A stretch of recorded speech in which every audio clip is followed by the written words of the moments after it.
Hey, it's Tim here. So today I'll come back to you with a different topic, talking about how I actually improve my English and also my speaking skill during my time in Melbourne. So before I went to Melbourne, I feel like my speaking skill was alright. Like, was not the best, it was not the worst. So up to now, I feel like I still have a lot of things to learn as I go on. Like, to me, speaking English is really a hobby that I enjoy doing. Whenever I have like free time or when I have somebody who is also interested in having a conversation with me in English, I feel like it is really therapeutic for me personally.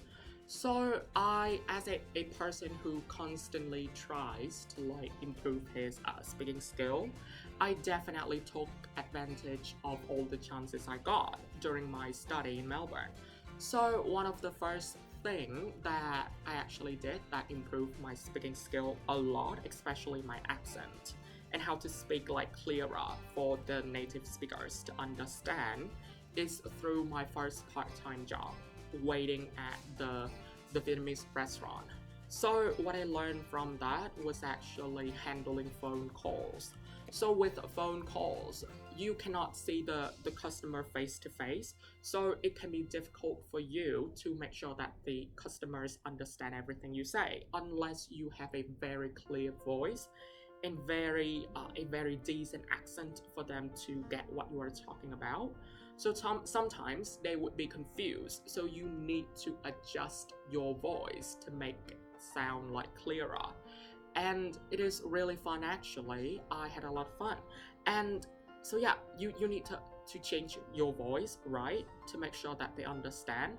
Because when you are facing to face with them and having a conversation, like taking orders and stuff like that, they can read your facial expressions and they can also read your mouth. So they can guess if they don't understand what you're actually talking about, or they can make out words that maybe you just skip over, or you don't know that you missed, or you don't know that you mispronounce it.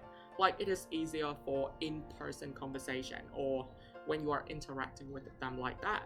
So I feel like taking orders is a very valuable skill that I actually learned from my time in that environment. And also the second thing I learned from my part-time job was actually when I take orders. So when you interact with the local people, you are going to learn a lot of their slangs and phrases that you don't usually hear online or from the conventional media or social media. Yeah, because the English that the social media uses is mostly the American English, or in my case, yeah. So I didn't know much about like all the slangs or all the short words until I got my chance to work as a part-time waiter at this restaurant. And you can also learn a lot about the culture and the personalities of the Aussies when you work in that environment. Like, it is going to be very raw and authentic.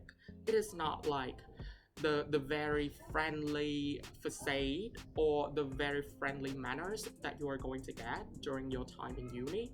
Like, those people, they are more pressured to be in a certain way, especially when they are working for like a uni.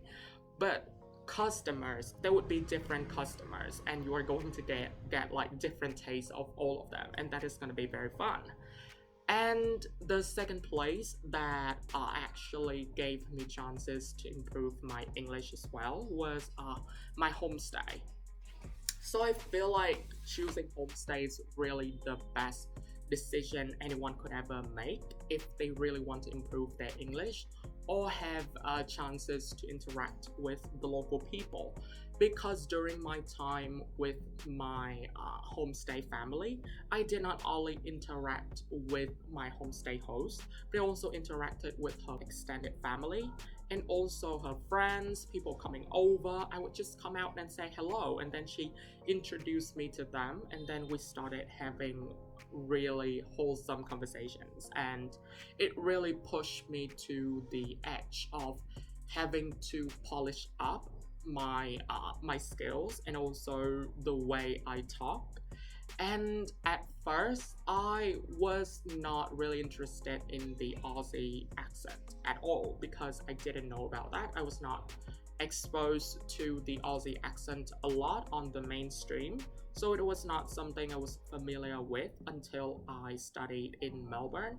And there were times where I secretly emulated the way they talk, and yeah, I feel like it was really fun and I learned a lot. I learned from the way they conducted themselves to the way they pronounce things. Like, there would be certain words that sound very native Aussie that I really like and I try to mimic. And sometimes it works, sometimes I need more time. Yeah, that's it.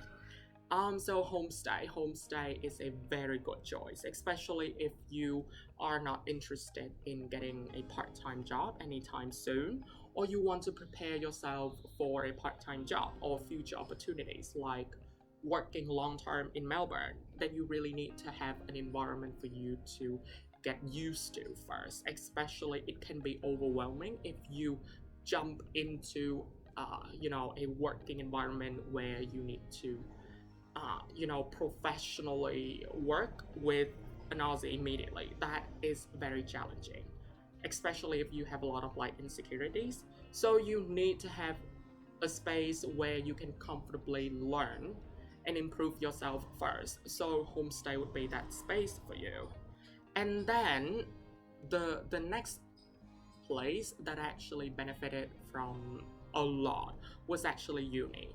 So I improved my speaking skill and also my confidence level in using the language through teamwork, through interacting with the international students, and also through the native speakers.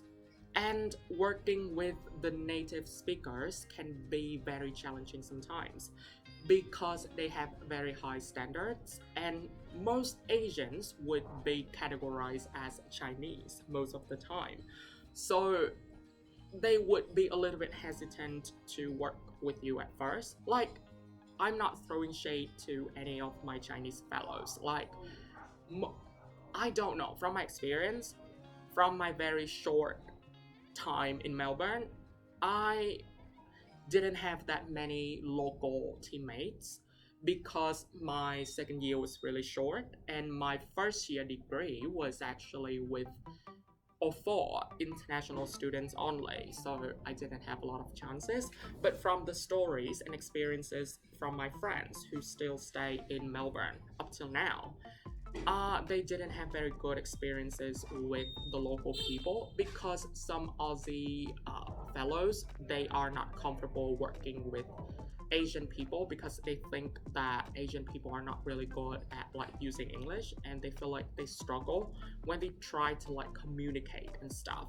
So if you can just put yourself out there, because the more sociable and likable and friendly and authentic you are, the more drawn they are going to be to you. So yeah. But beside the teamwork thing, I also improved my speaking skills from interacting with teachers a lot. So that was also the tip for my GPA 4.0 during my first year, was actually interacting with teachers, learning more about them. They're gonna be very excited to just have like a very wholesome talk with you at the end of the class. They are all humans like us, and for me, from experience, like sometimes I would have questions that I would come up to them for answers, but sometimes I would just try to find any very random inquiry as possible and then just come up to them and raise the questions and then just linger afterwards to ask more, to talk more, to express myself, to introduce myself. And most of the times they are very willing to start a conversation with you, and they are actually really nice. And if you do that often, you are going to also leave a very good impression on them, and maybe they are going to nominate you for certain roles at RMIT that is going to benefit you when you write it down on your resume. So it is a double or triple benefits that you can get. So yeah. So I think that is all the things I did to improve my speaking skills and how to make myself sound more like the local people. Yeah, that was what got me really excited. Like, I got excited whenever I talked to anyone. I always tried to start a conversations with just anyone, like with the officer at the train station, or with my teachers, or I tried to like make as many consultations with the Connect staffs as possible to not only clarify my concerns but to also chat. They are usually very nice people, and after every conversations with anyone, I just feel like I learned something new about the way they talk, about the way they conduct themselves. It is very nice, so I would highly recommend you guys to try all the tips or all the things I did myself to see if it works for you. So I think that is it for this video, and I hope you guys learned something new about this, and I'll definitely come back to you guys very soon in the future video. Cheers!